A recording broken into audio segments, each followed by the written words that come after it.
7, 6, 5, 4, 3, 2, 1, 0.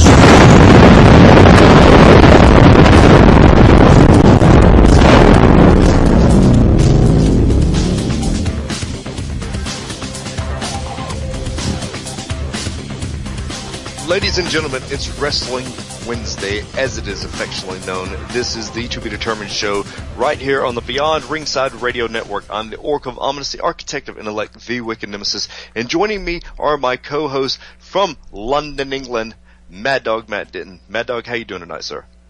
I'm doing very poorly tonight, but as long as Saturday still happened, I'm good. And of course, from the Magic City Motormouth, Fast Eddie Lane of Beyond Ringside Infamy. Eddie, how you doing tonight, sir? Cock locked, ready to rock. Let's have a little fun tonight. Now, wait. threw the... Mm-hmm. Did you say cock blocked? What? Cocked, locked, ready to rock. Oh, okay. You talk too fast. It sounded like cock blocked. That's why I'm the Magic City Motormouth. Cock blocker extraordinaire. Pretty much. I threw the question out there. This afternoon on Twitter and on Facebook, is tag team wrestling a dying art form? Tremendous response, as I knew it would. That's something that seems to be a touchy subject, if you will, with a lot of people in and out of wrestling. And we will be discussing that throughout the night. And we want to know your comments, questions, or concerns on this. 205-316-9900. Once again, 205-316-9900 is the number to call in to give us your answers on that. So we're just going to start off right off the bat by letting everybody know that one half of Alabama Attitude, as he is known in Ring of Honor, the original, the Wrestling Machine, I think is what it is. The Wrestling Machine. The Wrestling Machine, Corey Hollis, is our guest tonight. I think he actually gets a gold star because this is his third appearance on the To Be Determined show. So, and with 4, you get egg roll. That's right. 4th, you get an egg roll, and 5th, you get a free 32 degrees yogurt. And tonight we have a very special second guest coming on for just a short period of time. Calm Like a Bomb Pandora is coming on to discuss her match against Nina Simone. Nina Simone, what the? Because Nina Simone like an actress? Nina Monet. Nina Monet at UIW, Universal Independent Wrestling, this Saturday. Their first women's championship will be decided this Saturday in one of their great shows. They have a lot of good talent over there, so we're going to have her on for probably 10 or 15 minutes just to discuss it and, give women their just due, because it's not too often that you get a first-time champion, that you get a belt premiered at an event, and we're happy to have her on to discuss this. Now, guys, we're going to start right off the bat. Tasha, are you here? Tasha's been having some problems with her phone. For all of those affected by the tornadoes today throughout the entire Southeast, we want to tell you all we hope you are okay, and we hope everything, people are one thing, things can be replaced, but human life is the ultimate factor. So let's hope that everybody is safe out there. And for those of you listening, we hope we can bring a little bit of entertainment to your night. If Tasha will get her phone worked, I know she's having some problems, we will have Tasha Knows Best tonight. But of course, we will have, I know everybody, Rage, the Smarks Rage with Smart Rage. So, but I'm going to ask you guys really quick, with everything that happened at this controversial Royal Rumble, what do you think about John Cena winning the Royal Rumble, and what do you think about Rock beating CM Punk? Because those are two hot button topics. Going to you first, Eddie. Personally, not a big fan of The Rock going over CM Punk. Not a fan in the least, because of the fact of, if that was the case, why didn't they put the belt on Brock Lesnar when he came back? Because that would have been money too. For that vantage point, I think that they have cheapened one of the best title runs that they have had in WWE history. From that vantage point, it's just, the whole thing just pisses me off. I saw the match. It wasn't a bad match. But remember, Dwayne's still not active in the ring that much, and you can only do so much in training matches. There are so many practice routines that you can run to try to get your body physically ready for it, but there is no substitute for being out in the ring, in front of the people, under the lights, to help you be your best and push yourself that much harder in the sport of professional wrestling. He hasn't had that much ring time. He needed more. Now, as far as the overall scenario goes, I know The Rock is money. I know the buy rates are higher because The Rock is in the title match. And you know that the ratings on Raw are going to be higher the next night. And what it comes down to is money. For as much as I love the sport of professional wrestling, I respect, here it comes, the business and the industry of professional wrestling just as much. So what burns my ass about the in-ring presentation and the sport of pro wrestling and sports entertainment, I have to understand business comes first sometimes. Make that a double shot because I said business twice. Wick? Matt, your thoughts on this? You know what? As a fan, I'm not happy that The Rock is champion because I was really enjoying CM Punk's title run. But the way that Punk went apeshit on Monday Night Raw afterwards made it all worthwhile anyway, because that's the way I wanted him to go. Had he lost the, I think it was the Hell in a Cell match, where it was like Survivor Series that wanted him to lose the belt so he could go apeshit because he didn't make it to 365. As Eddie said, I fully understand it's about money, and the whole Brock Lesnar situation, I don't think Brock would have done well with the title belt, or at least for the buy rates anyway, because he was going to be champ. If he had won the title, he would have been going through B pay-per-views as champion. It's not like now that The Rock is champion, he's going to be going through one Elimination Chamber B pay-per-view, and then straight to WrestleMania, where he's no doubt going to have to drop the belt to Cena, because The Rock isn't sticking around for that much longer anyway.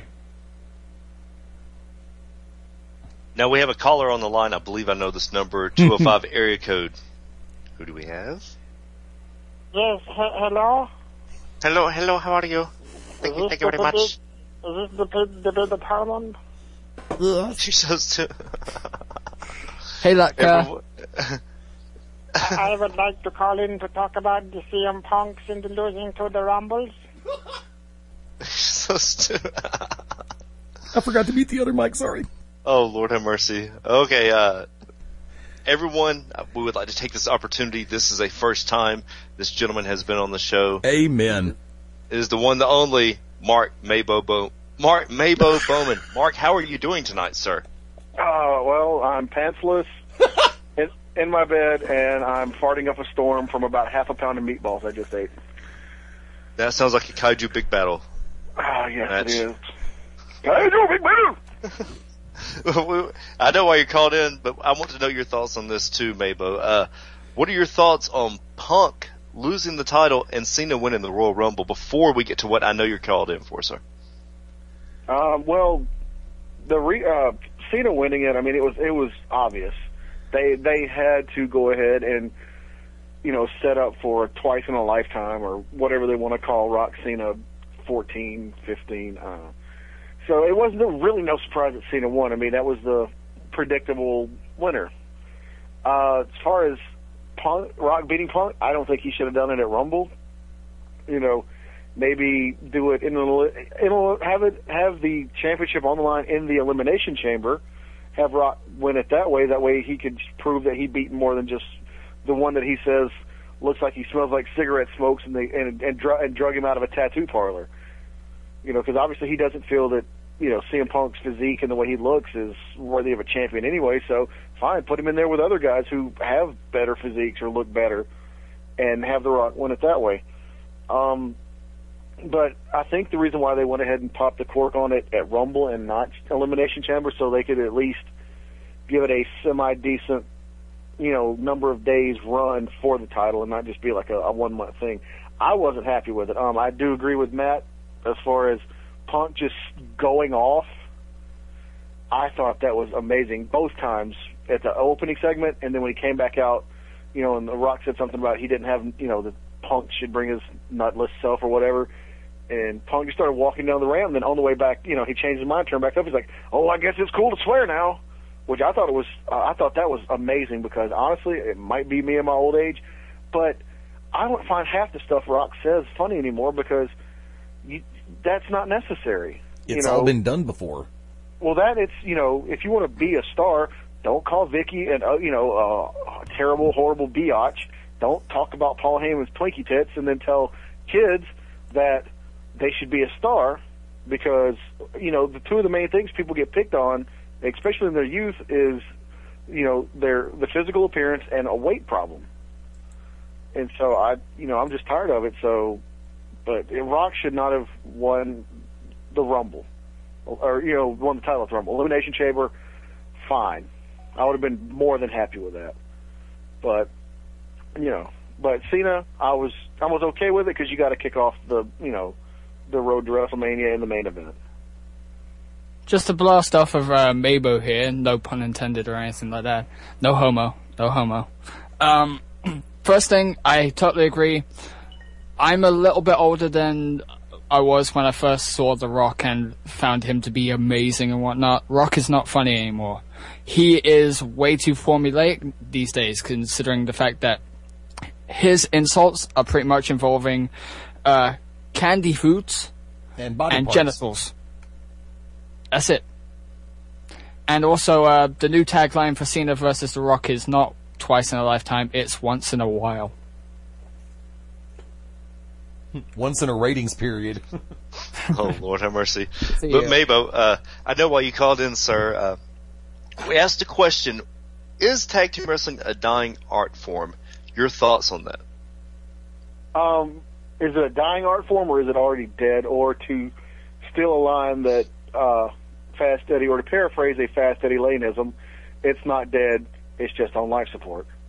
On national TV, I would pretty much say it is. I mean, you've got nothing but mashup teams at this point. The one real pure tag team, the Usos, they only feature on Saturday morning Slam Masters or whatever it is, and main event. So with WWE, the whole art of it, the whole art of tag team wrestling, the art of tag team wrestling itself, I wouldn't say is dead, but the art of the tag team is pretty much dead. The true tag team, not like a Team Hell No or a Rhodes Scholars. Because don't get me wrong, those guys blend well together. They play well off of each other. You love to love them, you love to hate them. But as far as the tag team itself, WWE, I would say it's dead. The art of tag team wrestling is barely holding on. Impact, I don't even know. What happened? What happened? They have tag teams, and then they don't focus on them, and then those tag teams disappear. It's the art of tag team wrestling is dying very quickly on the national televised scene. It is dying quickly. If they don't stop throwing mashup teams together and diluting the whole tag team roster, then it will be dead. It will be dead within 3 to 5 years if they're not careful, if not sooner. As far as on the independent scene, no, you have hundreds of great tag teams who gel very well together, who have just an amazing look. Unlucky Charms, who should be held in high regards. Unlucky Charms, that when people see their name on a card, Unlucky Charms, they show up at the event expecting to see great tag team action in them in Unlucky Charms and against whoever opponents that they have. That's the whole point on Unlucky Charms. Now, let's talk about the formula of tag team wrestling. We have, Eddie, about 15 minutes to our first break, and we bring Corey Hollis on? Correct. Okay, so we're going to be talking about this throughout the night, but really quick while we have Mabel on, what do you consider the very basic principle, the very basic formula of a great tag team, sir?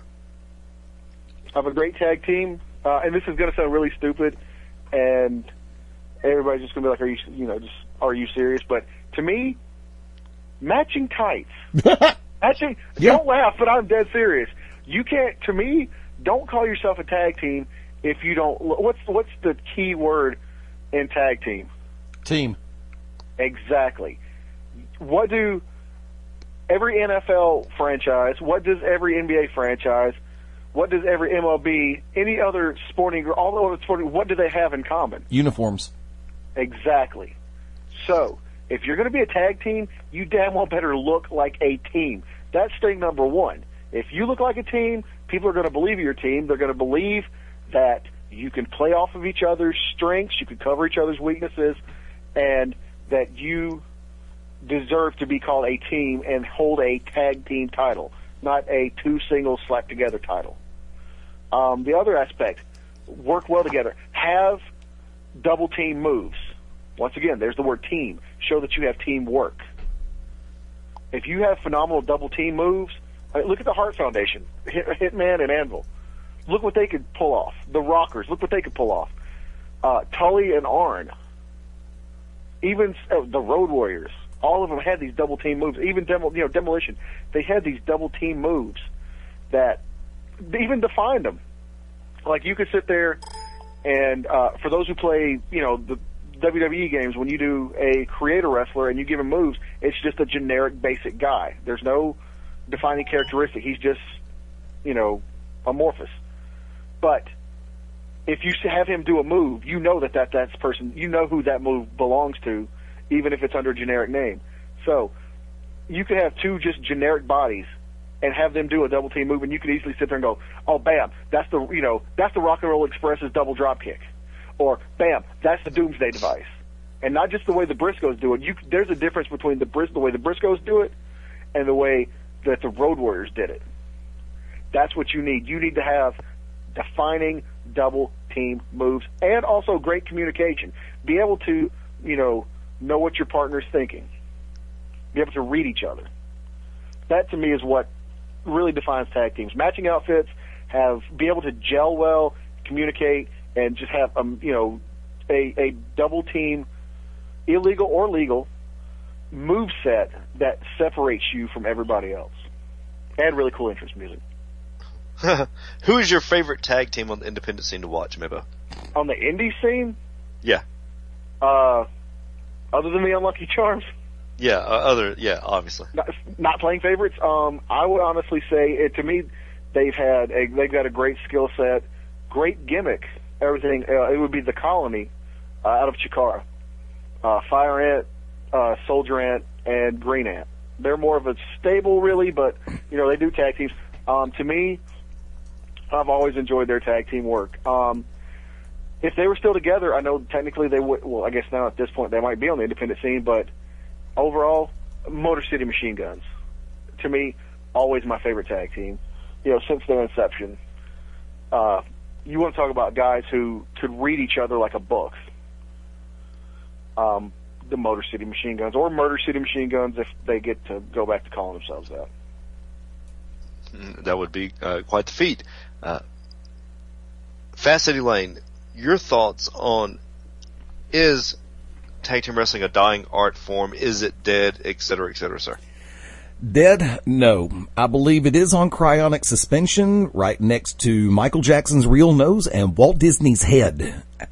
I have to take a little bit of umbrage with something Mark said a second ago, because you can take two successful singles wrestlers and put them together, or two moderately successful single wrestlers, and make a viable tag team if the packaging is there, if the presentation is there. I wholeheartedly agree that you can't have one person in neon purple and the other in paisley and pull it off, unless you're the exotic ones and they can make anything work. Hot Like Lava, Crew, Sean, both great singles, both great in a tag team. The Usual Suspects, Murder One, tremendous as a single. Great as a tag team with his tag team partner, and any other time I can remember, and he's probably going to shoot me the next time. AJ Steele. Thank you. I remember the AJ. I couldn't remember the Steele. They're a horrible tag team. I've seen them work a couple of times, and they've actually, they've worked good matches. They've wrestled good matches. Case point scenario on the Nationals, back in the flashback mode. Ricky Morton and Robert Gibson are great junior heavyweight single wrestlers. I remember that from being down here in the southeastern U.S. and them both challenging for the United States Junior Heavyweight Championship. And then as time went on, they moved to Mid-South and they moved up to Memphis and became the Rock and Roll Express. but they were good singles before they were good teams. And remember, Tully Blanchard was not really part of a tag team per se on a regular basis before he teamed up with Arn Anderson after Arn broke away from Ole. And Arn wasn't doing much tag teaming down here in Southeastern Championship Wrestling while he was Super Olympia, even when it was he and Jerry Stubbs, because there was a feud that developed out of that. So you can take two good singles if you put the presentation together properly. Now, Team Hell No, that just became so damn funny, it became good because they know how to work. They took the time to learn how to work well together. They both have great personalities. They're both great in the ring, but they've never really been good tag team wrestlers, so to speak. And they've become something where it's almost like a cult status with the two of them. It's like, what the hell are they going to do next? It's like a good version of Howard Stern in the ring. On the microphone, that is. Not in the ring, on the microphone. Primetime Players, good example. I think I may have mentioned, and the one team that Mark left out that I'm actually surprised that he did, the Midnight Express. Either incarnation. Bobby Eaton's been good in tag teams. Dennis Condrey's been good in tag teams. Put them together, they were good. Bobby and Stan Lane got him away from Chippendales, taught him how to wrestle. Guess what? Bobby and Stan became a good tag team. The later incarnations I've completely and totally forgotten. So it can be done. And I remember that the Unlucky Charms were two good singles wrestlers before they united as the Unlucky Charms. Because Damon's previous existence, he had a really good following and worked very effectively as a single. Chris Knox has worked more effectively as a single. But since they become the Unlucky Charms and they mesh well together along with their manager, whatever that guy's name is, I can't seem to remember right now, they make an effective total package in tag team wrestling. They've got the look, they've got the presentation, they work well in the ring together, they can make any team look like $1,000,000, and you add that manager, Enoch Desarian, I think is his name. I can't remember the other name. I didn't want to use his shoot name today, but I had to, damn it.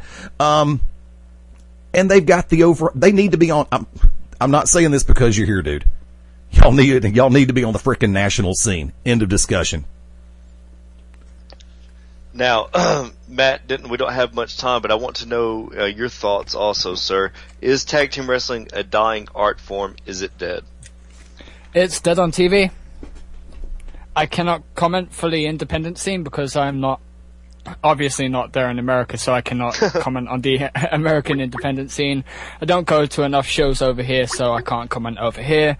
But on TV, dead as a fucking doornail.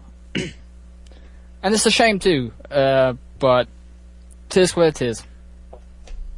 Really quick, Matt, who is your favorite tag team to watch?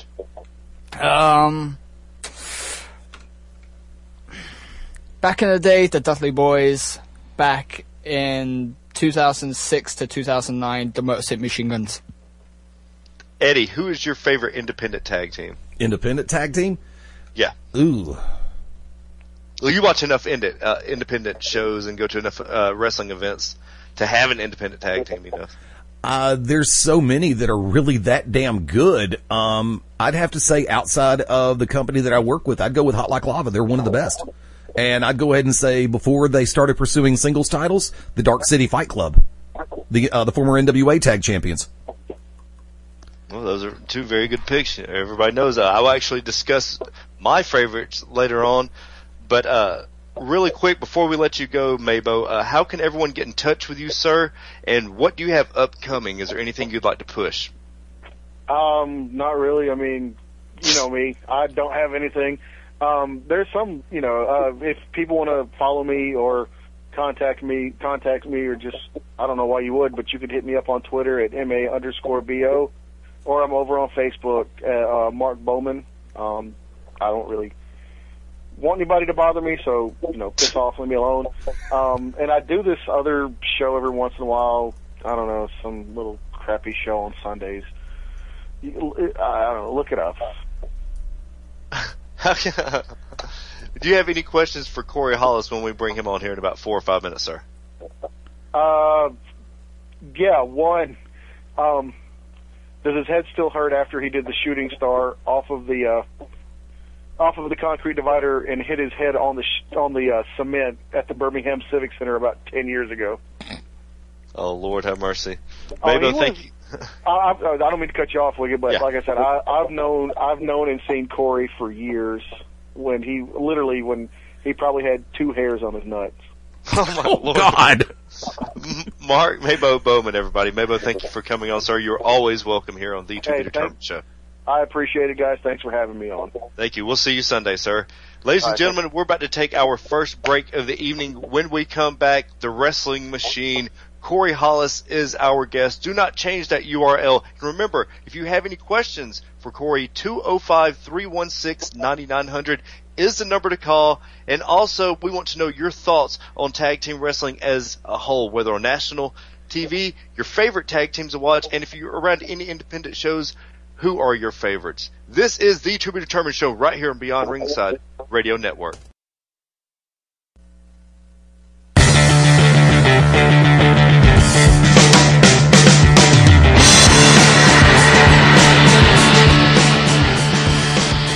Ladies and gentlemen, this is the To Be Determined Show.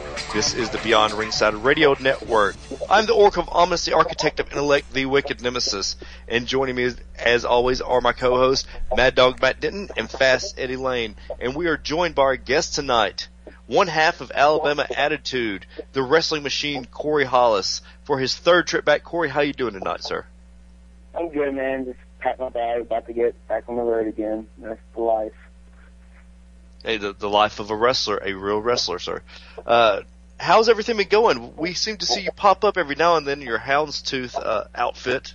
Speaking of matching outfits, The houndstooth stuff, hey, the chicks dig that. I'm not gonna lie, bro. Those chicks dig that houndstooth stuff, and things are good. You know, some great opportunities have been coming along my way recently, and I got some more great opportunities coming in the future. So things are good. I'm about to be heading out. I got to go to Atlanta tonight to meet with Chip, and then tomorrow I'm meeting with some Carolina guys, and we're going down to Tampa for FIT this weekend. So things are doing really, really good for this little dream that I've been chasing for about 4 years now. Oh, Chip Day. Chip Day, that's what. I'm going to wake him up early in the morning and we're going to the gym. He doesn't realize it yet, but that's what's going to happen. Well, here's the thing. Is he actually watching his Ring of Honor DVD consistently back to back again? What are the odds of that? I just got like a whole bunch of free Ring of Honor stuff not too long ago, and I just like hearing you can have most of them. Oh, God. So hopefully, surely he's watched them all by now. So that was just like 2 weeks ago. For those that don't know, to let you in on the secret, Corey watches a lot of wrestling DVDs of matches, studying the game. So does Chip Day. Chip Day falls asleep with these things on, and when you go to Chip's house, it's consistently Ring of Honor being played consistently on the TV in a loop. Yes, because those were bootleg DVDs, but now these are official DVDs. So these are like legit DVDs that if it goes all the way off and it goes to the main menu, it's that horrible techno music that they used to have, which is god awful. It's like dubstep or some crappy shit. No, it's like pre-dubstep. It's like, oh my god, like horrible. It's the worst. I was like, when did they ever have this? So. You know why they used to have, because everybody was horrible back then in their druggy days. Tell everybody, if you will, what you have upcoming this weekend. You kind of mentioned it, but for those that don't know, sir. This weekend, I'll be in Tampa, Florida for Full Impact Pro FIP, their first show back in I think about a few years, which is really cool to get to do that. Then the weekend after next, I have the Evo 8 tournament in Concord, North Carolina, where I'll probably be beating up a lot of scat rags that night. And then the next night, next night is the Ted Allen Memorial. And then, in the week after that, 2 shows for PWX up in the Charlotte area. And some other stuff coming up. Everybody just needs to be keeping their eyes out and see where all this is going. But it's leading into something great. Now, I know you have to be very vague, you tight-lipped on some things, as we respect, but tell us about what's been going on in Ring of Honor. We've seen you on TV. We've seen you impose on TV, Alabama Attitude. What was that like, and what was the response, sir? The response was awesome. The feedback that I've been getting, because I've been working with a lot of great guys lately. Been working a lot with Davey Richards, Eddie Edwards, Artis Strong, a little guy somewhere in TNA called that was somewhat of a phenomenon, and some other guys that I've been working with recently. The feedback's great, and it's just more opportunities are coming and getting ready for the next level. Now, you were part of a very successful heel faction, being Jimmy Rave approved. We asked this question, and you're one of those guys that we definitely need to ask this question to, being part of Alabama Attitude. As we said, Jimmy Rave approved. Jimmy Rave approved. You guys kind of had the Freebird rule, where any of you guys could be part of the tag team. Is tag team wrestling dead? Is it dying? Is the art of professional tag team wrestling dying? I don't think it's dying. I think the sport's changing so much, and the way wrestling is changing so much. A lot from what I've learned from someone like Al Snow recently. The gimmick of a tag match is a tag. But what is everybody in a tag match, or in any match, what are they going to remember? And that's the finish. I think either you see guys try too hard to tell a story, or you see guys don't try at all and just go out there and do moves. And they try to work a style of wrestling that doesn't work now. Especially here in the South, I see it a lot. Even in the Mid-Atlantic region that I go to, I see it a good bit, where these guys, great athletes, everything they do is solid, but they're forgetting what their part of the card is. And they want to go out there and do all this cool stuff, but for what? You know what I mean? And I don't think it's dying. I just think the sport's changing, and it's hard for some people to grasp only what they got to do for themselves to change. What, in your opinion, makes a great tag team, a solid tag team? One, matching gear. At least complement each other on the look. That's very important, and that's a lost thing these days. All these guys, they don't have professional gear that I see. I see a lot of that. Great tag teams, they're a team. Everything that they do, they're reacting off of each other, and that's what gets lost a lot. I think I see a lot of tag matches be two singles matches. You know what I mean? Like, I see a lot of that, and that where it doesn't need to be that, it needs to be, working as a team to get the victory. And it's like anything else, like football, for instance. The quarterback is relying on the whole offensive line. You're relying on your tag team partner to, help you win this match. That is the exact same concept. A lot of people, I believe, from what I see, and I get on to a lot of guys that I run into a lot that I try to help out with, they just try to do two different singles matches, and you don't have to do that. Because if you trust me, if you work as a team, and you got longevity of a career ahead of you, and you got the people that matter looking at you for that next step. What is some advice that you can give to young tag teams, to young guys? Because a lot of times tag teams are like an older guy and a younger guy that have come together. For any young tag teams, what is your advice for them? Consistency, hard work, go to the gym, diet right, diet right. Learn your body, learn your partner, learn what they can do, learn your strengths, learn your weaknesses. Try anything. If it doesn't work, it doesn't work that night. But work on it. You don't have to work on it so hard to make it work. But if people just don't catch on to what you're doing, change it up. that's pretty much, best advice I can give somebody is consistency. I mean, whether I'm tagging with Posey or tagging with Chip, it's consistency of what we know each other and we know what we can do to, what complements each other as we go on and what we can help out for that tag team that we're working. Do you think the fact that you guys are good friends and the fact that you travel together, do you think that has a big impact on you knowing, what Chip's thinking, anticipating what Posey's going to do, you guys knowing each other's strengths and weaknesses? Do you think that comes from traveling around and talking when you're in the car? Exactly, man. Like, that, going to the gym with them, socializing with them, it's not all about what you do in the ring. You really, for a great tag team, it needs to be what it is. It's a team. It's a brotherhood.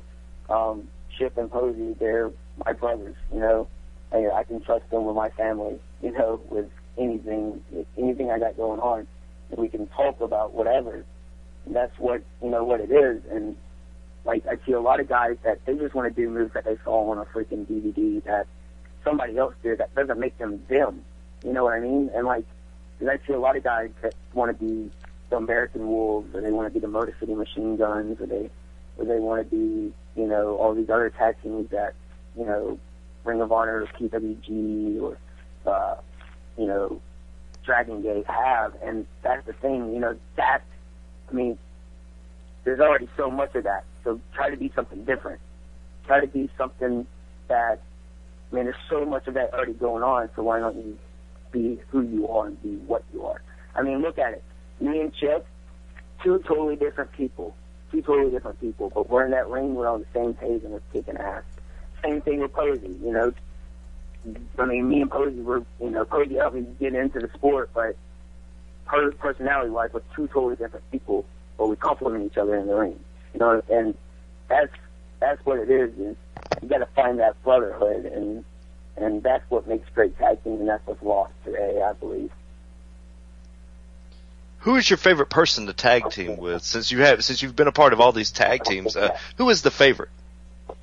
Oh, between them, don't put me in the spot like that. Well, we know Chip's going to listen. Posey ain't going to listen. So much cussing in here for Posey.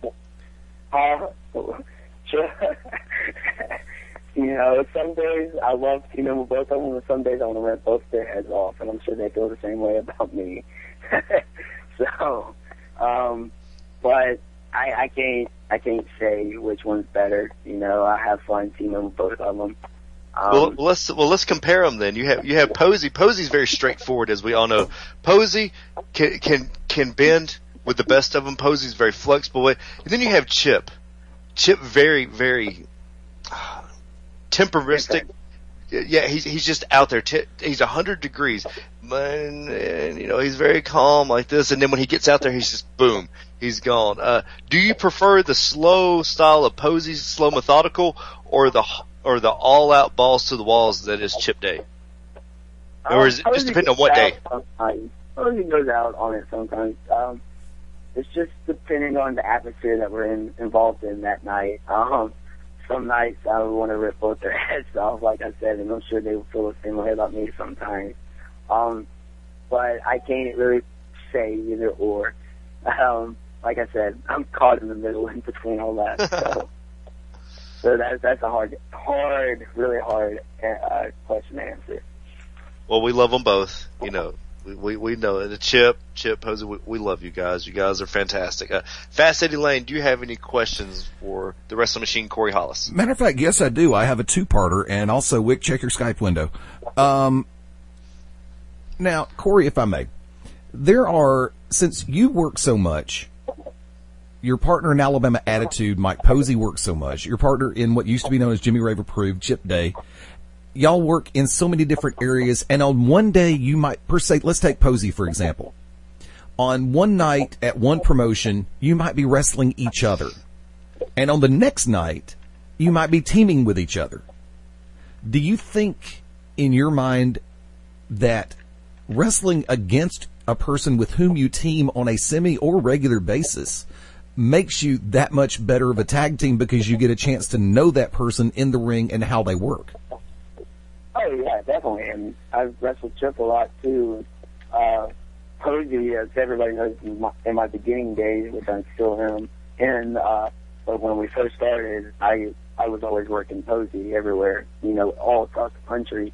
I think a lot of it, the way we complement each other is because we just know. Like, I know what Posey's going to do 3 minutes before he even does it.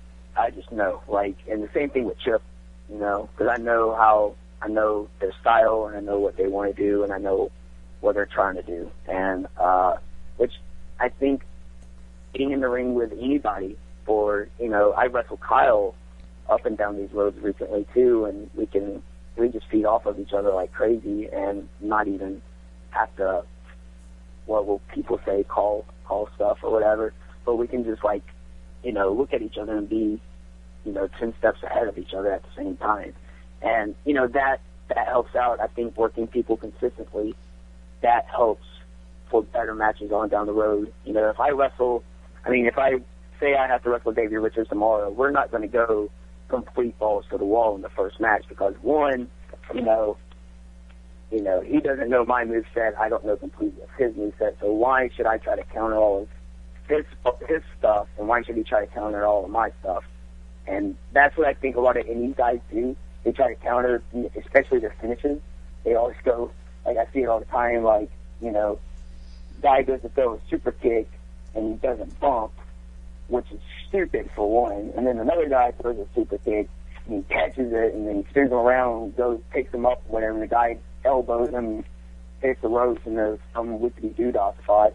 It's just, I think, working with guys consistently is what helps you out later on with more advanced type matches. If that answers your question at all, I kind of went way in depth with it. Yeah, actually it does. And actually the follow-up to that one is completely unrelated. Whether you come up on the winning end of the scales or on the losing end of the scales, is there one match that you can just pull up off the top of your head that you wish you could have back? Wow. I think the first time that I got to do a tag match where we it was one of the Jimmy Rave approved matches that we had, and we tagged against like Davey and Kyle and all these other Georgia guys, and Macon, TNA Macon match, just for the simple fact I might be able to be a lot more richer than I am now. But one of the matches that we had with Davey, and then that TNA Macon match against Hall Like Lava, and maybe the first Ring of Honor match I ever had, just because our first Ring of Honor match didn't go as planned. We were rushed on time, and thankfully I've been given a lot more chances, and a lot more should be coming my way soon. But yeah, the TNA match for sure, definitely, probably won before anything else. Wick? Matt Denton, you got anything you would like to ask Corey?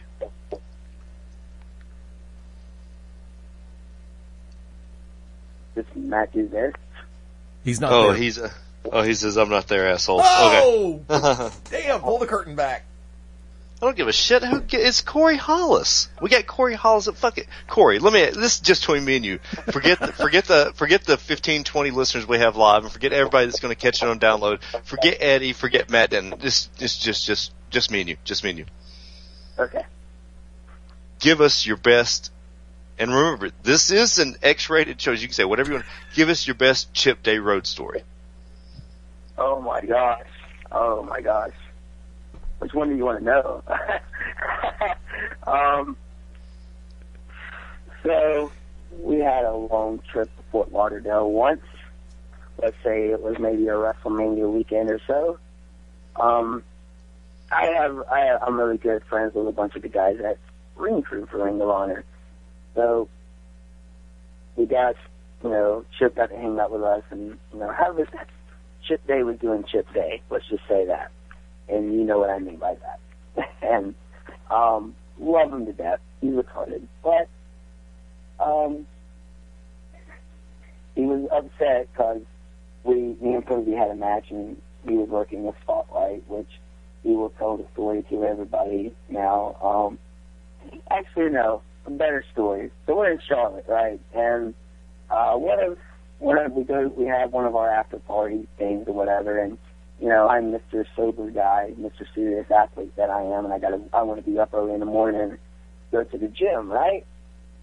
So Chip is, trying to work his game on this girl, and I'm like shaking my head this whole time. I'm just shaking my head this whole time. So we get back to where we stay at, right? And somehow this girl ends up there, and I'm like, I don't know. But so one of these guys that works with us, he's not a wrestler or anything, but he works with us. He totally caught blocks Chip, and it was the funniest thing in the world. And this dude was plastered drunk, and he had no control of his neck at all. It was like an infant, pretty much. What seen an infant try to hold his head up for the first time? It was great, and this guy tried to make his moves on this girl that Chip's planting the seed for and everything, and I'm proud of my boy because me being who I am, I have to live my life vicariously through him. But I'm Mr. Family Man now and all this other stuff. So Chip and this girl, getting to 120 degrees, as I'm talking about, and this guy comes in and says the greatest thing in the world. The greatest thing. He goes, that bitch, I'll give you $10 to suck my dick. I'm like, did you ever just say that? And this chick just walks up and leaves the place, and I'm just like, and Chip goes furious. He starts cussing this guy out, and I'm just on the floor laughing because it was the greatest thing ever. Oh, Chip Day. Poor Chip. Poor Chip. No. It was funny. It was really entertaining for me. What has been your favorite moment so far at Ring of Honor? I mean, you've been doing things with Ring of Honor left and right, but what is the best thing so far? You're like, yes, this is it. The match that we recently just had on TV, and it's not for the simple fact that it was on TV. It was just everything played out so perfectly, and the story that we told was so great. It was a really good story, and everybody got over like they needed to and stuff. And the funny thing is the weekend that it aired, about 2 weekends ago, I guess, is that what it was? Maybe. Yeah. I was in Cornelia, training with my favorite wrestler ever. I'm not going to say his name, but everybody should know who that is, especially if I'm in the Cornelia / Gainesville area. I was training there with him that day, and all my friends are blowing up my phone. They're like, man, you're on TV, you're on TV, you're on TV. And I'm like, yeah, but I'm doing something really, really a lot more cool than that right now, And that, just training with who I got to train with that day was so much cooler than, I mean, I'm not saying it was, it was just as equal, as great as finally reaching the peak of being on TV. And that the Corey Hollis, My Cozy Alabama Attitude brand, with the possibility of it being bigger, I'm really blessed. Hard work has finally paid off, and it's still paying off. Keep working hard no matter what. That's what's important for me. Finally getting the opportunities that, with all the adversity I've been through, especially like a lot of people don't know, but I'm a type 1 diabetic, and I was always told that by the doctors that I could never do this. 10 years later, here I am, becoming something that I've always wanted to be, something that's real, being like legitimate, athlete for the promotion that has made so many incredible stars. And that's what matters to me. Ring of Honor is coming back to what Ring of Honor used to be, and that's the perfect thing about it. And I cannot wait to be a part of it, if I can be. So, but yeah, They would have thought 4 years ago. Just this little small, dweeby little kid from Chelsea, Alabama, will be on TV in front of the, whole nation and the whole world as something real. You know what I mean? That's the coolest thing about it now. And I'm really looking forward to where it's all about to go. Now, how can everyone get in touch with you, whether it's for bookings, to ask questions, advice, fans wanting to get in contact with you? What is the best way to get in touch with you, sir? For bookings, you can either email Bill Barron at showbiz@aol.com and spell biz, B-I-S, or you can email me at cthollis101@yahoo.com, or get in touch with my Twitter, which is just at Corey Hollis, C-O-R-E-Y, Hollis. And you can find me. You can search me up on Facebook. That's pretty much it. If you need advice on training, whether it's, weight training, bodybuilding, diet plans, just Facebook me, or tweet me. If you're trying to book me, just same thing. And if you have any wrestling questions, I don't mind asking them. If it's personal questions and you're trying to make a move on me and hit on me and say I look pretty, thank you, but I'm taken, and it's not going to work. Ladies and gentlemen, thank you, Corey, for coming on. Ladies and gentlemen, the Wrestling Machine, Corey Hollis. We're about to take our top of the hour break. When we come back, we will be discussing more about the lost art form, quote unquote, of tag team wrestling. 205-316-9900. Corey, thank you so much. Ladies and gentlemen, this is the Beyond Ringside Radio Network, the To Be Determined show.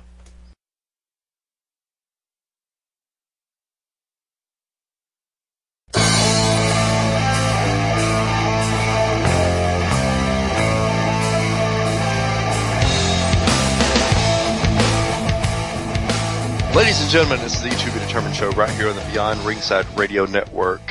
We just had Corey Hollis, the Wrestling Machine, on. Corey, thank you so much. Best of luck to you this weekend. No Smarks Rage this week, folks. Yay! Corey has been moving all day, if you can believe that. And I guess he's winded and cannot show up. So next week, the Smarks Rage will return.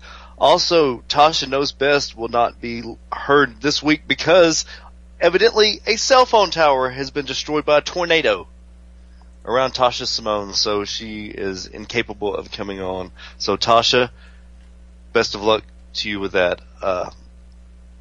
In about 12 minutes, we have Calm Like a Bomb Pandora coming on to talk about her UIW match against Nina Monet for the first ever UIW women's, I don't want to call it a world champion. We'll call it champion. There you go. I don't know if they're calling it a award or not, but I'm not going to call it a world. The question of the night has been, first of all, it's been multiple. John Cena winning the Royal Rumble, Punk losing to Rock, and then the dying art form of professional wrestling tag team. I'm going to read some of the responses to the tag team question really quick. D. Byer says, the thing is that there are fewer and fewer regular traveling teams. Most teams nowadays are only a team in one area. I will say guys are a little hazy on how a tag match is supposed to run and what the rules actually are. we just kind of heard that. I mean, quote unquote, critter tags, hand to foot tags are bad enough, but I had one guy try to tag in standing on the floor. I never mind the fact that the different areas have different preferences as to tag rules. Anarchy absolutely frowns on heels switching out without actually tagging, but APW and most other places are okay with it. Rampage was using lucha rules last time I was there, which in my mind are a waste of time unless you have teams who are used to actually using teamwork and not tagging in and having their own singles match, which is the real problem with how tag teams are today. 50 to 75% of most tag teams are the thrown together variety of who see each other literally once a week, so the tandem aspect is kind of getting lost. That's D. Byers, who is a very well-known referee in the Southeast, and he has a point. And it kind of goes with what I'm about to say. I asked you guys about Cena winning the Royal Rumble. You cannot have Cena not be in the main event for so long. He's taken a back seat to Punk and to other guys, with those guys being in the main event. He eventually has to go back to the main event. It's the whole thing. You've put your eggs in one basket, so now you have to live with it. Punk losing to The Rock, I'm happy with. I'm happy with this. The Rock is going to bring probably 5,000 to maybe 6,000 more fans, old school fans that used to watch Attitude Era, and fans are just like, oh, The Rock's wrestling again? Well, we got to check it out. Anything, as you said earlier, it's about making money. It's about bringing in better ratings. Punk was a great champion, but the ratings didn't reflect it. For those of you on the internet bitching about Punk losing his title, well, how about you tell your stupid fucking friends to watch Raw and to get the ratings up and to go buy tickets? Then they won't have to take the title off of it and give it to a man who has wrestled twice in 10 years. Yeah, I fucking said it. That's what's wrong with wrestling today. You have people that don't want to work for anything. Punk has the whiniest fucking promos in the world. He gets up there and he whines. And everybody's like, yeah, pipe bomb. No, it's not. It's a work shoot. He goes out there and says stuff, but it's all a work. He is told what he can and can't say before he goes out there. Second of all, when it comes to tag teams, let's look at some of the great tag teams out there. I'm not talking about good tag teams. I'm talking about great tag teams. My opinion, Chip Day and Corey Hollis are a great tag team. To me, Chip Day and Corey Hollis are better together than Posey and Corey Hollis are. One of the best tag teams, if not the best tag team out there right now, isn't even together. Danny Only and Strychnine, the Hate Junkies. Yep. Danny Only is overseas, doing making his money. But after that, there's kind of a big drop off. I talked about AJ and Murder. Both those guys are good friends. AJ's a great guy. You cannot take AJ Styles as a heel. I'm sorry. The guy is a genuine big teddy bear. He's a really nice person, and it's very hard for somebody that's so nice and so humble and so respectful and been a babyface for so long for him to turn like that and to go out to be a strong, arrogant black man. It just doesn't happen. Murder One is Murder One. Yeah. The thing about it is Murder One, whether he works babyface or where he works heel, does the exact same fucking thing. The exact same thing. Now, other tag teams, here's my problem with Full Throttle. My problem with Full Throttle is Joey Lightning. I like Joey. I like Joey a lot. There is a problem with tag teams. You have one that really works their ass off. Trevor Doom Eon works his ass off, and it's consistent like this. Then you have Joey who kind of drags ass out there, and it reflects in his work. He's not the only one. He's just somebody that I can point at because I've told Joey this to his face. Let's look at the real tag teams out there on the independent circuit. There's not many out there that are true tag teams. I'm talking about guys, as we've talked about, we keep going back to matching gear, et cetera, et cetera. There's a reason why that there's tag teams, singles, like former heavyweight champions and all these single teams thrown together. Like you have a guy that's a good, well-established singles guy here and a well-established singles guy and thrown together. You know why? Because people can't fucking put their egos aside. When you're with a tag team, it's not just you out there. It's you and another guy. So that means that your match not only relies on you and your opponent, your match also relies on you, your opponent, your tag team partner, and if there's a manager out there, and the referee, because the referee plays an important part in a tag match. The referee has to have his back turned, and that goes to the baby faces, and heels adjusting the referee so the referee doesn't see the blind tags, so the referee doesn't see the cheating, et cetera, et cetera. There's so much that can fall through with a tag match. So much that can fall through. To me, that's what makes somebody like Danny Only one of the best tag team guys out there. Danny Only was also part of the Prophets of Doom with myself and Andrew Pendleton III. AP3 and him, AP3, very, very, very, very established tag team at Anarchy. In fact, I think he's a 10-time tag team champion. But you have to put your egos at the door. Is it a dying art form? It is dying. For the simple fact that what happens on a national scale is what trickles down into the independent promotions. If you have somebody like we have to put Kane and Daniel Bryan together to have a successful tag team, to put any asses in the seats, there's a problem with that.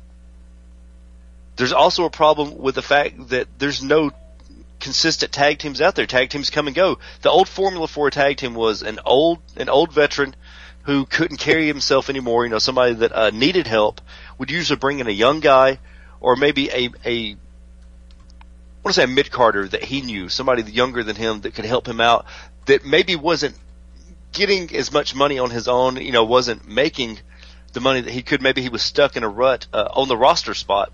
They would come together and make a great tag team. That's the old school formula. You look at Ole Anderson and Arn Anderson for this. Then you have people like the Steiners, LOD, the Dudleys, these guys out there that consistently, Edge and Christian, they were friends in and out of the ring. Or, in the Steiners' case, brothers. It takes a lot to put up with somebody's shit. It's like a marriage. It takes a lot to put up with everybody's little intricacies. They're farting in the ring, burping, smelling bad, etc., etc. You have to tag with this person on a consistent basis. And to be a good tag team, you have to do it often. To be a great tag team, you have to do it often and travel to get your name out there. With the exception of the Hate Junkies, with the exception of maybe Thunder and Lightning, who don't really tag that much anymore, there's not many real tag teams out there anymore. The Unlucky Charms seems to be a dying breed of big tag teams, guys. And yes, they were singles beforehand, but Damon helped train Knox. Damon and Knox have known each other since they were 13 years old. Knox needed to be in a tag team because Knox has not figured out how to incorporate his MMA style and his bare knuckles brawling, which he legit does, into his wrestling. Damon Christopher killed a character that had been so over in Alabama. I mean, we all know that anybody that's in Alabama knows this, and I said it in my promo Saturday night. Only the Armstrongs have sold more tickets in the state of Alabama than Damon Taz, and that's the God's honest truth. I had a guy threaten to castrate me, and 6 of his friends showed up because my brother Ron Bishop and I said that we were going to beat up AJ Styles and Damon Taz at the time. Damon Taz is dead. Damon Christopher is a 16-year vet, somebody that has tagged with some of the best, somebody that has been against some of the best, who is taking somebody and helping them progressively along in their tag and in their in-ring work. What you have is 2 huge guys, 2 strong individuals, 2 guys that go out and just beat the crap out of you, forming together to make part of a division of the Merchants of Death. But you look at tag teams out there, Brian Blaze and Jeter. They're a great tag team. Jeter was so big, I don't even know if they tag anymore, but they were part of the... Of course, they were part of the Merchants of Death, added them at ACW, but they were also part of the Concrete Gorillas under Nemesis. Once again, a tag team that's no longer together. It's like they go and then they explode. And I know it's common, that everybody wants to have the old Shawn Michaels and Marty Jannetty where one turned on the other. You don't have to have that. It is good to have a good tag team and let them actually do something with their life. Ladies and gentlemen, we have a very special guest tonight here to talk about the first ever UIW women's title match. Bomb like a bomb, Pandora. Pandora, how you doing tonight? I'm doing good. How are you? We're doing pretty good. Now, we want to ask you something really quick before we get in your match. We've been asking about the lost art, or maybe even the dying art tag teams. You tag team with Aisha Sunshine at the time in PCW for 2 women tagging against men. Do you feel that tag team wrestling is a dying art form, or is dead? No, not at all. Not at all. I believe that the teams need to be put against each other correctly. I believe maybe the booking is going to hell, but I don't think tag team's dead. Not at all. Who is your favorite tag team to watch? One I didn't name was the Bullets, but who is your favorite tag? That would buy probably Hot Like Lava and the Bullets. But I got to also give it to the Empire, Shane Marks and the Jagged Edge. Those are my boys, especially at UIW. Now, speaking of UIW, you have a match this Saturday to crown the first ever UIW Women's Champion against Nina Monet. Tell us, if you will, what is the game plan going into this? I know you've wrestled Nina in, 6 or 7 states now, and over the last year you two have battled. What's the game plan going into this one? There's no game plan. It's simply the teacher against the student, and the teacher's going to come out on top. I've taught Nina how to wrestle. I've taught her the physical aspect, but as for the mental aspect, she doesn't have what it takes to beat me mentally. That's for sure. I'll pull out all the stops to beat anyone, especially when there's a title on the line.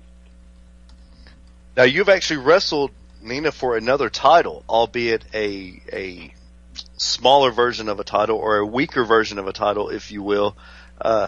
What sets this title match, apart from the other matches? Well, I'm not really one to talk a lot of junk, I don't like talking junk, but I mean, this title means something. Unlike the other one that was just, to put over the promoter and the promotion. So this title means something. It's the first ever UIW title. Basically I feel like it's ours to make. It's ours to make history of. When I win it, I'm going to be the one to set the standards for any other woman who can try to take it after me. But we know I'll be holding it for quite a while after I win it this Saturday at UIW. Do you think that's a bunch of pressure for a title to be that prominent that quick? Pressure? I work very well under pressure, and not at all. I'm going to set the standard for it, and it's going to be very, very, very hard to meet them.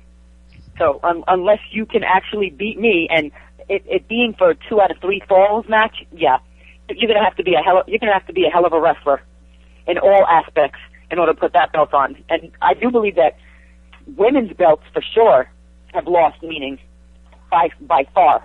So we're gonna bring meaning back to this. We're gonna bring meaning back to the women's belts, and I'm glad that we get to do it at UIW.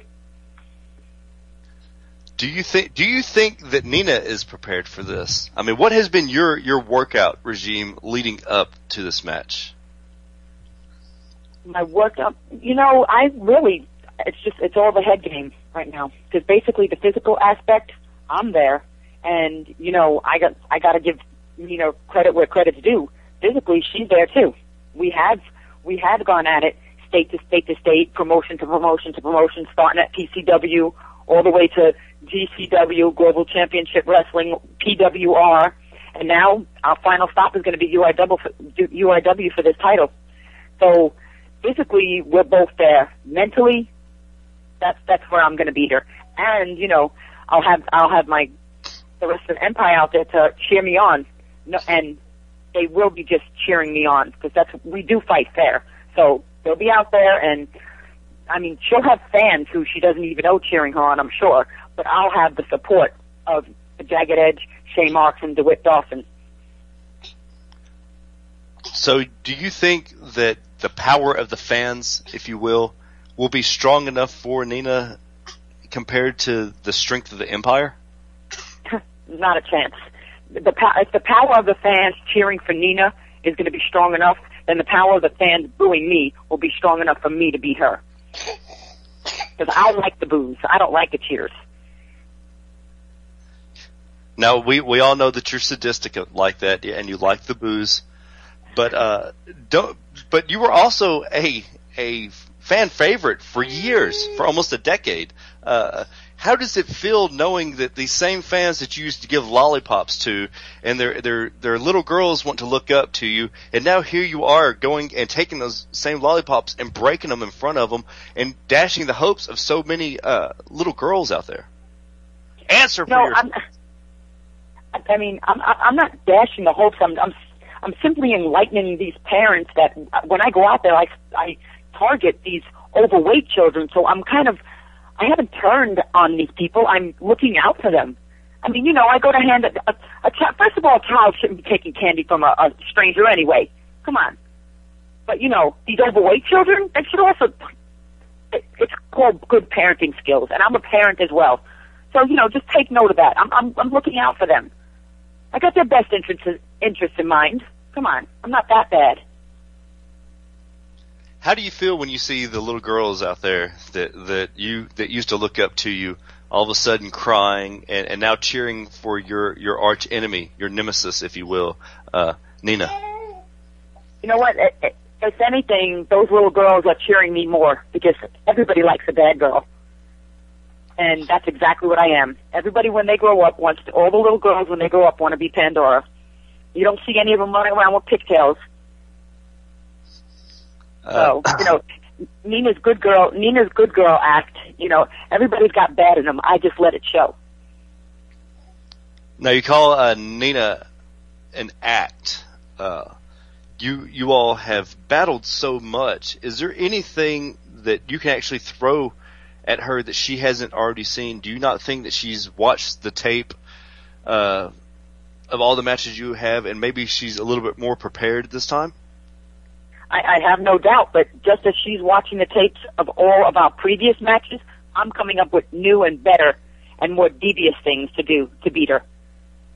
Like I'll never do the same thing twice. No, I don't need a gun. Come on. I don't need a gun. That's devious. Yeah. What can fans expect that they haven't seen? Let's be honest. I mean, there's some fans that have seen you wrestle her 100 times. Same thing with Aisha. You wrestled Aisha for a year and a half. You've been wrestling Nina for almost a year now. Is there anything that the fans can expect that they have not seen? Is there anything that you think that the fans is there something that you can tell the fans to bring them in for those that are like, hey, I've seen enough of this? Well, first of all, the fans are never going to see enough of me, no matter who I'm wrestling. I mean, you should know that. No one's ever going to get tired of seeing Pandora in the ring. But now there's something that we're fighting for. Every other time we've wrestled, it's been a, one fall count. It's been a match. Now there's something on the line, and we're gonna bring it. It's 2 out of 3 falls, and like I said, there's something on the line here, and she thinks that she's got what it takes to beat me. Hey, I'm not gonna doubt her, but in the end, I'm gonna come out on top. We all know that. How can everyone get in touch with you, and how can bookers get in touch with you for bookings? Well, they can get in contact with me on Facebook, Pandora PCW. That's the easiest way to get in contact with me. For fans and for booking? Yeah, either or. Well, let me ask you a question. You watch a lot of wrestling. How do you feel about The Rock beating CM Punk for the title? I didn't watch it. If it's not me on TV, I don't really watch it. So, yeah, I didn't watch it. That would have caused me to have to pay to watch somebody else wrestle. Do I seem like the type that's going to pay to watch somebody else wrestle? No. So, I missed it. Is there anything you would like to say to Nina Monet? Because I know for a fact she's listening. Well, anything I have to say to her, there's nothing much I have to say to her. I'll show her everything I'm going to show her even more than what I've taught her on Saturday at UIW. Showtime is at 8 o'clock, of course. And just then, hopefully she'll take that as a learning experience and just keep it going. We have a lot more brawls from here to South Carolina to Tennessee coming up. But as for this Saturday, she's going to lose, and I'm going to hold that title, and I'm going to hold it for a long time. So she better get in the wrestling ring, and I'm not training her anymore, of course, now because she's my enemy. So I hope whoever is helping her out shows her a little bit more. Because if she doesn't come with her A game, it's going to be a clean sweep. Fascinating Lane, anything you'd like to ask Pandora before we let her go? I'm good on my side of the board. I think it's going to be a hell of a match. I think that's an understatement. No, there was a key word in there. It's called hell. Because somebody's going to go through hell this weekend. Hell to mass. There's no doubt about that. Well, Pandora, thank you for coming on. Anything you'd like to say to the fans really quick?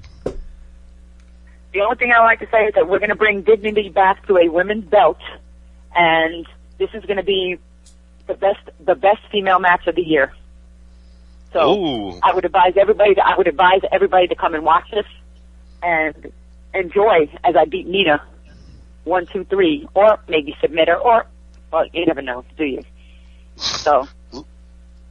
Ladies and gentlemen, calm like a bomb, Pandora. Thank you so much for coming on. We're about to take our last break of the evening. When we come back, we will have Mad Dog Dan Sawyer on to discuss the JYD Memorial Tag Team Tournament, which begins this Saturday in Palmerdale, Alabama.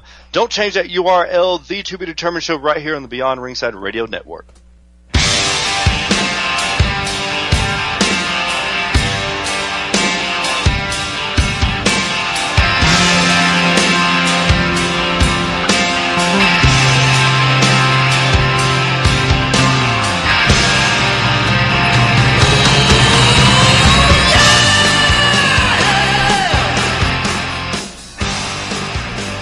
Inhale, exhale, by myself. Ladies and gentlemen, the To Be Determined show. This is the Take It Home portion of the show. Thank you so much for Calm Like a Bomb Pandora coming on, discussing the UIW women's title that is to be brought into existence this Saturday. Thank you to the Wrestling Machine, Corey Hollis, and thank you to all that have answered our question tonight.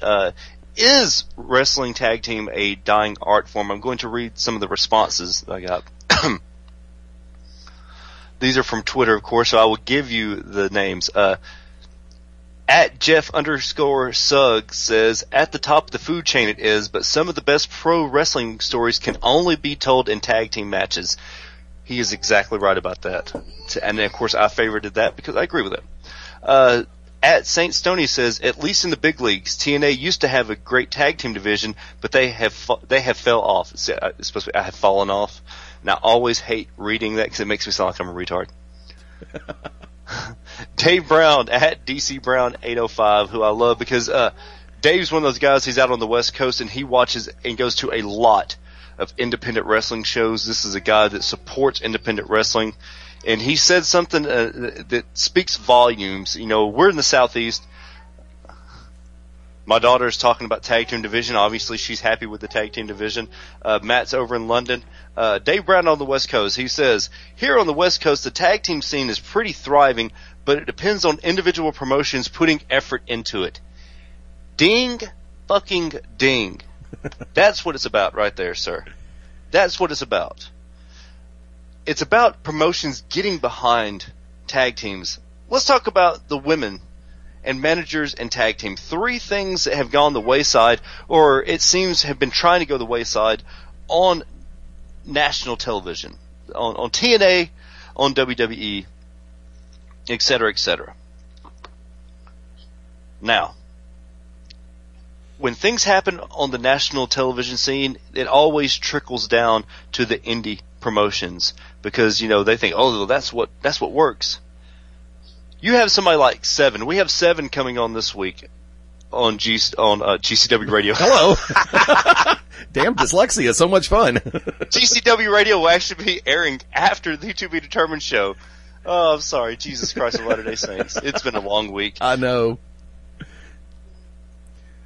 With Seven coming on Beyond Ringside Sunday, I have a problem with this. I have a huge problem with this because we're going to have him on for 30 minutes, okay? Seven is a huge guy. Seven is about 6'8", about 290 pounds. And we'll be kind of pulling back the curtain a little bit on this because I've only heard the guy say 2 words, and I've been working with Seven for about 5 years now. Yeah, 5. Oh my God, have I known Seven that long? Yes. See, it's things like this that reminds me. I'm like, oh my God, I've been in the business a long time. 7 years doesn't seem like much, but when you're doing Thursdays, Fridays, Saturdays, and then some Sundays, yeah, it gets like that. But Seven is one of those guys. He's a huge monster, and we're actually going to be sitting down and talking to him.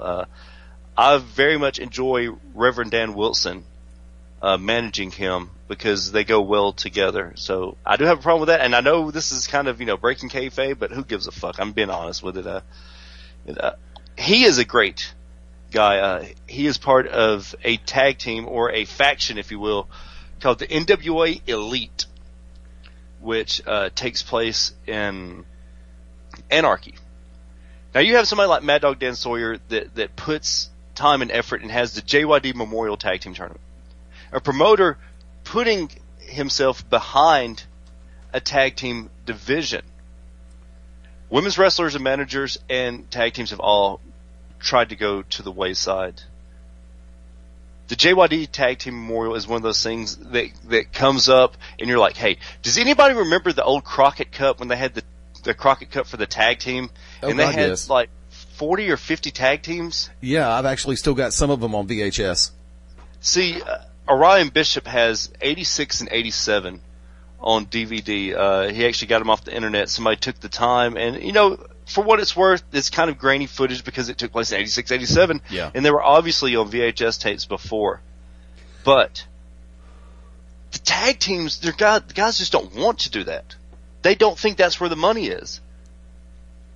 Women, it's so hard. You know why? There are women wrestlers out there, but there's not promotions that are willing to pay the women to come and wrestle. And women shouldn't come for next to nothing. There's a reason why there's only one women's match on a card. Because they're an attraction. Plain and simple. Yes, they are. Oh, sorry. We're not talking about Taylor Hendricks. Damn. But, oh boy, one more. Don't start. Oh, yes. By the way, Wick, did you ever read the responses from Wesley Pipes, Arturo Chapa, and a couple of others who answered directly on the TBD?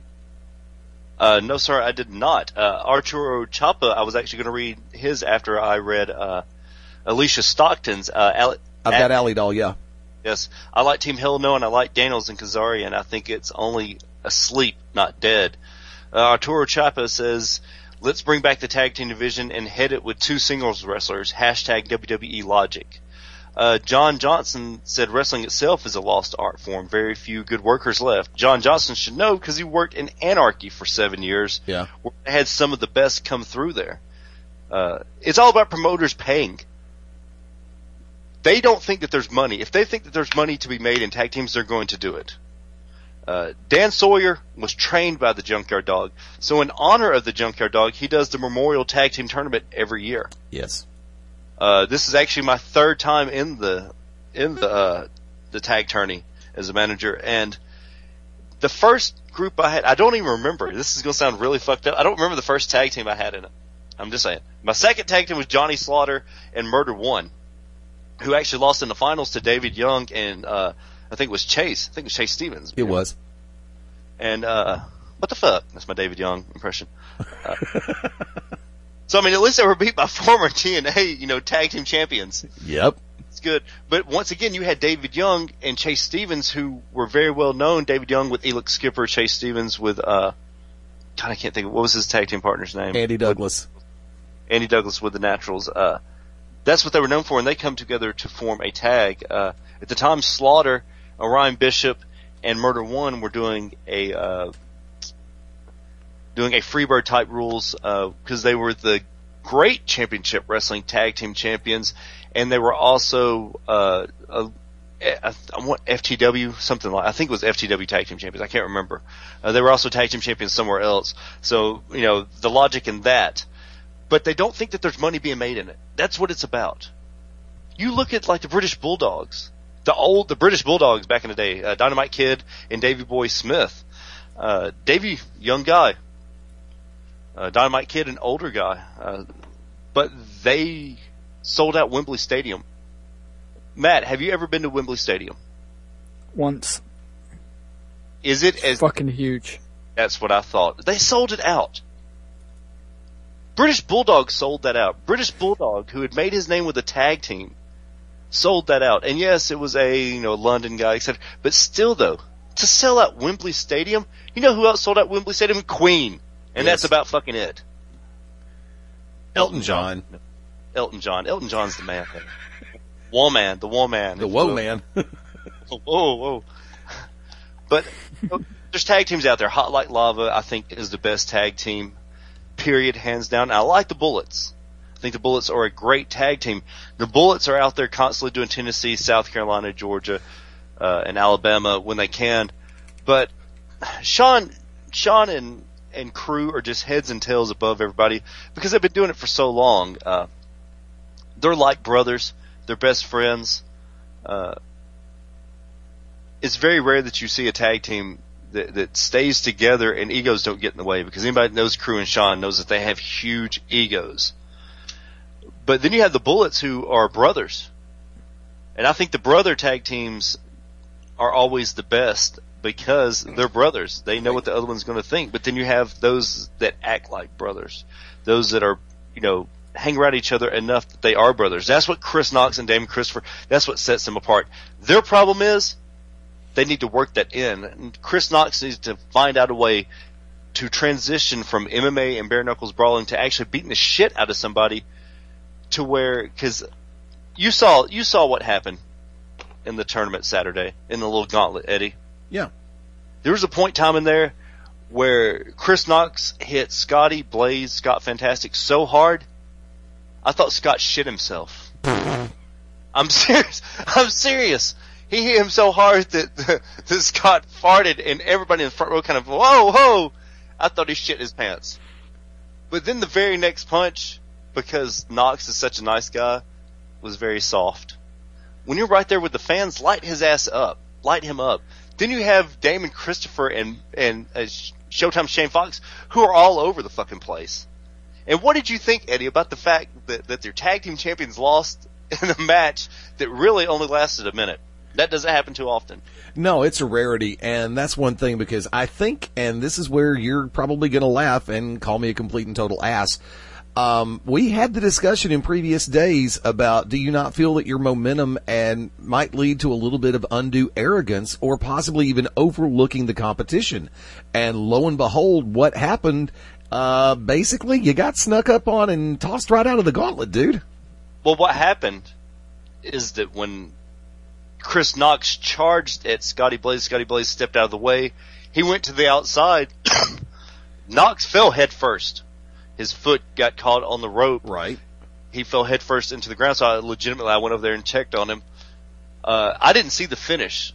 I do know that it took two baby faces, to beat one heel, though. Did it not, Eddie? And I've seen where it takes two heels to beat a baby face. Yeah. But baby faces aren't supposed to cheat. That match shouldn't have happened. In fact, the match should have been a count out, because either you or Teddy won. I almost called him Teddy Rupskin. I went Tasha for a second. The bell was rung at the beginning of the match, was it not? Yes, it was. And there was nobody in the ring at the time. So Bernie had to tell you no, or whoever, no. There should have been 10 count. I heard the bell. Both teams should have been eliminated. That's what we're going with. The decision of the referee at the end or during the match is final. What now? What until the following morning when we go to the boardroom. I want you to remember that shit next time you're like, you guys aren't tag team champions, really? Because I remember that the referee's decision is final. Matt, did you just hear that? I think I just heard that. Okay, then. There we go, then. And in your logic, Eddie Lane, as GCW commissioner, yes, you proved us right. But it was a great time, let's be honest. Scotty Blaze they were on their game. They really were. And Full Throttle, who actually won the gauntlet match, kudos to those guys. They have all the momentum going in to the JYD Tag Team Tourney. Yep. We have our work cut out for us, let's be honest with you. We have our brethren, some man that we wholeheartedly respect, and Mr. O'Hagan, and Jake Cole. And I like burning Jake Cole. Those two against the Unlucky Charms, this is going to be a slobber knocker. Plain and simple. This is going to be one of those ones, I promise you this. There won't be any tag team matches anywhere in the Southeast that means anything as much as that one match right there. That is going to be a match that everybody's going to talk about for some time. And it's an honor to be against a former GCW heavyweight champion, O'Hagan.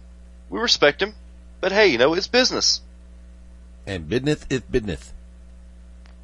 That it is, baby. That it is. You got a bicycle. And she nothing but a $5 Jezebel. Sorry, still one of my favorite characters in professional wrestling after all these years, and that is the American Dream, Dusty Rhodes. There is only one. I don't care how close everybody wanted to compare Dwayne Johnson to Dusty back during the Attitude Era, and that's a discussion that I want to have with the two of you sooner or later, but let's get through this part first because we are at 10 minutes before the top of the hour. Do you mean to run through the lineup? Dusty Rhodes is awesome. I will give you that. But I'm also a fan of Thunderbolt Patterson. True. If you would, Eddie, give us the lineup for Saturday in Palmerdale, Alabama. Ladies and gentlemen, this Saturday night, February the 2nd in Palmerdale, Alabama at the Palmerdale Homestead Community Center, Global Championship Wrestling presents the 2013 Sylvester Ritter Junkyard Dog Memorial Tag Team Tournament. First round pairings are as follows. The Unlucky Charms, Damon Christopher and Chris Knox, as managed by your host for this show, the Oracle of Ominous, the Wicked Nemesis, will be taking on the newly formed combination of former GCW heavyweight champion O'Hagan and newcomer to GCW, Burnin' Jake Cole. Also that night, first round action, Scotty Blaze and Showtime's Shane Fox take on the Silent Giant, the Equalizer, and a mystery partner. I could say something, but I'm not going to. Also in first round action, the GCW heavyweight champion, Micah Taylor, the leader of the Underground, teams with his family member in the Underground, the man called Spiral, as they take on Full Throttle, Trevor Eon, and Joey Lightning. And in your fourth first round matchup, Jeremy Foster and a mystery partner will be taking on veteran combination in Global Championship Wrestling, Theodore Tutwiler III and the Night Prowler. Also in one-on-one competition that night on Saturday night, February the 2nd, the new sensation, Steven Styles, takes on the Latin sensation, Antonio Garza. Tickets are only $10 a piece. Bell time is set for 7:30 p.m. Be sure to catch up on GCWPro.com for all late-breaking information. So, Eddie, who do you see as the favorite going into the JYD Memorial Tag Team Tournament? Me. Or are you talking about in the ring? I'm sorry. I'm going to lay it on the line. Right now, it's really a pick'em in a number of circumstances because in first round pairings, I don't know who equalized.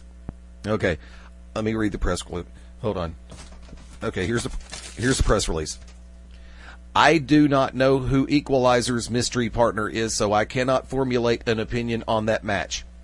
I don't know who Jeremy Foster's mystery partner is, so I can't formulate an opinion on that match. I will say this, the match that could A, steal the show, and make headlines is actually the Unlucky Charms versus O'Hagan and Cole. Micah Taylor, tremendous talent. Spiral, tremendous talent. Full Throttle, they have so much potential. And this is another match that could just completely run away with the show. But one match I really think will have people just upside down going, where the hell did they come from? And they've been there the whole time. Theodore Tutwiler III and the Night Prowler are a team to be reckoned with. Granted, they have not teamed that much in recent history. They have teamed before, and you and I have a common ground. Yes, you need to team regularly to truly be considered a force. However, when you've got two battle-tested veterans with a bad attitude like T3 and the Night Prowler, it makes them a definite reason to go,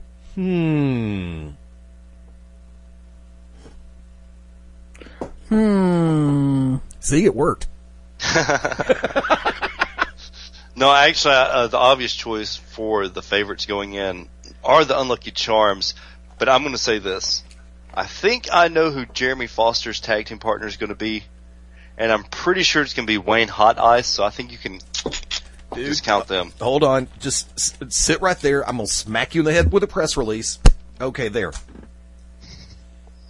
Really? I mean, that's the gag order. It's very rare that you have two mystery tag team partners. I can't wait to see who this is, and I know we will be discussing the finals Sunday on Beyond Ringside. Oh, yeah. But, with that being said, guys, our time is almost over. We can't go home, and we can't stay here, so let's get the fuck out. Matt Denton, how can everyone get in touch with you, and what do you have upcoming? I have possibly a return of a radio show coming up.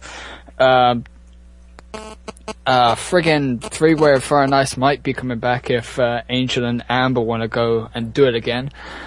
Hopefully, because I actually miss doing the show, and I'm pissed off at that one cunt for fucking it up for the station and whatnot. He got it. He got the word in. Yes. It was a good run. It was like, what, an hour and 57? Actually, no. That's only because Tasha wasn't here to goad you. No. Come on. She'd find a way to get you to say it sooner. Really? You think so? I know so. She has before. Let's try it next week then. Tasha Simone is just that damn good. Let's try it next week. I'll go 2 full hours without using the C word. Anyway. What's your over-under on that one? Continue, Matt. Sorry. You can find me at twitter.com/wordsandprism or facebook.com/FromPrism. Eddie, how can everyone get in touch with you, sir, and what you have upcoming? Let's run it light speed. Tomorrow night, Trussville, Buffalo Wild Wings. I'll see you there starting at 9 o'clock Saturday. What? I said no, you won't. See, he tried to throw the bump in the road. Friday night, Buffalo Wild Wings in Alabaster. The weekend blast-off kicks off at 9 o'clock. I'm going to have a surprise announcement on FastEddieLane.com regarding this coming Saturday night, and I will post that tomorrow around lunchtime. Sunday, of course, Beyond Ringside returns, first show of the new season, and looking forward to it. We've got Professional Wrestling Star 7 coming on, as well as we've got a couple of surprises lined up this coming Sunday on Beyond Ringside. Follow me on Twitter at your own risk, at FastEddieLane, Layne. Same thing over on Facebook. Like me on Facebook, facebook.com/FastEddieLane. And please take the time, drop by BeyondRingside.com for this Sunday at 5:30. All announcements and press releases will be made through there. And like I said, FastEddie, Layne.com. Oh, forgot, and I apologize, Grogan. Monday night, 9 o'clock, Mulligan's on Cahaba River Road, just off 280 and Acton Road. It's easy to get to. 9 o'clock, we go until 1. Drink specials, the kitchen's open, and we're ready to have some fun on Monday nights. Wick? At Wicked Nemesis on Twitter, Wicked Nemesis Enoch on YouTube, Enoch Sarian, excuse me, on Facebook. There's a Facebook fan page for the Unlucky Charms, the Merchants of Death, and the Wicked Nemesis. Go out and support your local independent wrestling this Saturday, Palmerdale, Alabama. That's right, ladies and gentlemen, the JYD Memorial Tag Team Tournament. The Unlucky Charms, your GCW Tag Team Champions, will face former heavyweight champion O'Hagan. As much as it hurts us, we're going to have to beat his ass. Go out and support local independent wrestling. Go out and support local independent wrestling. There's 3 independent wrestling shows within 25 miles of each other in Georgia. UIW, PCW, and I want to say, is it Empire? I think so. Or NWA Atlanta, one of the two running. Go out and support them. For those of you who have come out, thank you all. For those that were in Pell City this past weekend, thank you all. And for the cop that pulled over my wife and gave her 2 tickets, suck my dick. Ladies and gentlemen, this is the To Be Determined show, and this is the Wicked Nemesis. Thank you all for Fast Eddie Lane. See you through the weekend. Yeah, exactly. We'll be all the week. Stay here. Tip your waiter. For Matt Denton. He got Bathica, baby. He got Bathica. That's a great Dusty Rhodes impression, by the way. That's right. Ladies and gentlemen, Sunday, not the Kevin Thorne 7, but 7 from the NWA live on Beyond Ringside. And next week, Tasha Simone has us. It'll make him 42. Next week, we have 18 guests on the To Be Determined show. Yeah. I don't know them all, but Tasha Simone has them lined up, and there are a ton of fucking people coming on.